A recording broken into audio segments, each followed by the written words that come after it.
Hello everyone, welcome to YUCa's Japanese cooking. Today, I want to show you how to make Tuna Mayo Onigiri. Here is Mario, Luigi, and Su-chan. Hi everyone!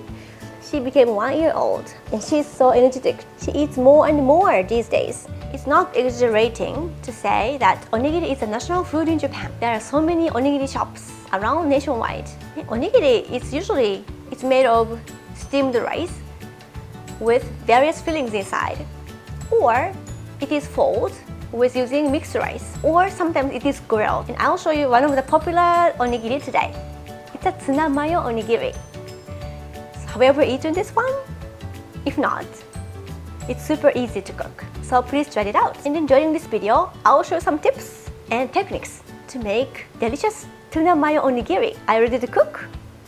Okay, let's get started. Here are the ingredients.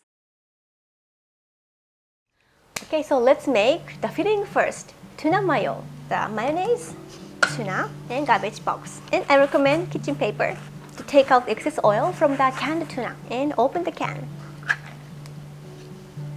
I recommend to take out the oil as much as possible.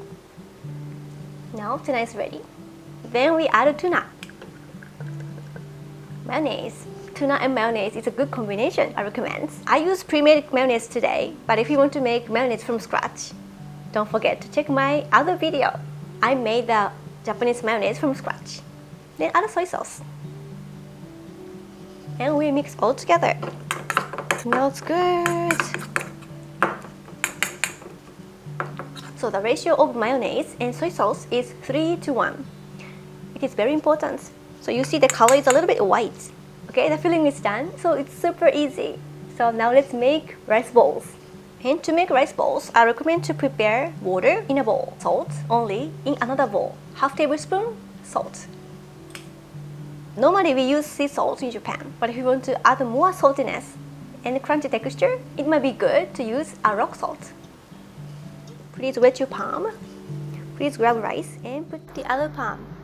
Please make a shallow spot. Then please add tuna mayo, and I also recommend to take out the juice as much as possible, and extra rice on top. Squeeze a little bit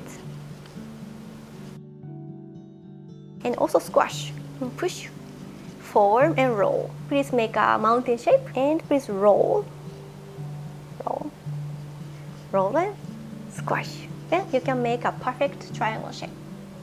Then, when you eat rice at first, it's plain rice, so it's boring and no flavor. So usually we put salt on the surface of onigiri. So please wet your palm with salt and please lightly coat. And then you can make onigiri. And to make onigiri, please use Japanese rice or Japonica rice.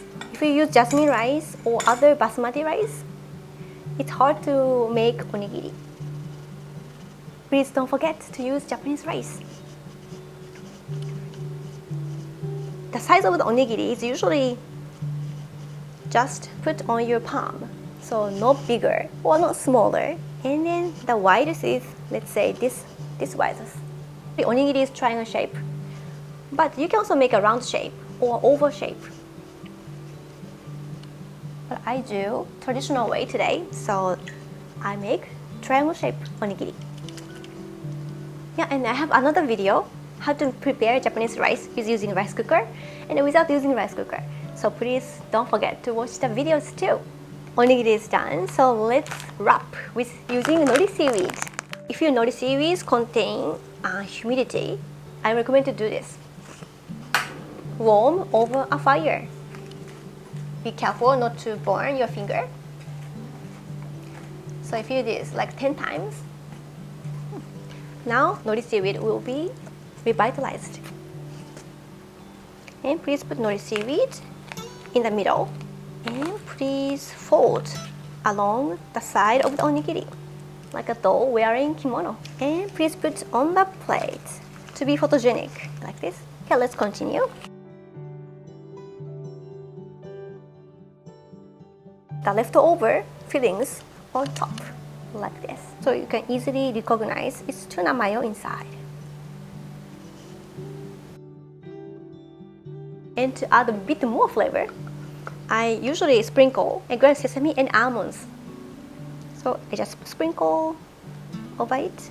Onigiri is done. So let's try tasting. Yeah. Itadakimasu. This looks like an onigiri doll.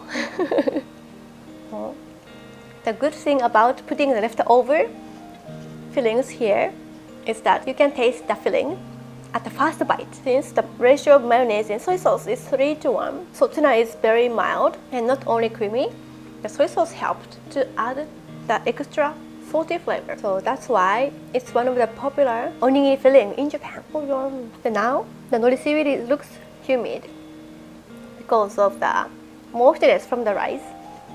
So it's also good texture. I like both. And please tell me, which nori seaweed do you like? The dried and crispy nori seaweed or humid nori seaweed? Please let me know. How was the recipe today? I hope you learned how to make tuna mayo onigiri. Do you remember the tips? Tip: please take out excess oil from the canned tuna so that you can make the perfect shape of onigiri. And tip: the ratio of mayonnaise and soy sauce is 3:1. If it's same ratio, the smell or taste from the tuna is a bit stronger, I felt. So I recommend this ratio. And tip: and if your nori seaweeds are humid, I recommend to prepare gas and warm the nori seaweed over the fire. Then your nori seaweeds would be revitalized. I recommend. And tip: I bought like this shape today. And I usually make several different onigiris at the same time. So in this case, I recommend to put the leftover fillings on top of the onigiri so you can easily recognize what's inside. So those are the tips. I put another onigiri recipe in another video. Please also check the video too. I also write article about the world of onigiri on my food and travel blog. It's called yjc.tokyo. yjc.tokyo. So please don't forget to read my articles. And this recipe is also in my free recipe app, which is called Recipe by YJC. Recipe by YJC. So it's a free app, so please download and please carry everywhere when you go to the local supermarkets. So thank you for watching, everyone. See you next time. Mata ne. Enjoy onigiri.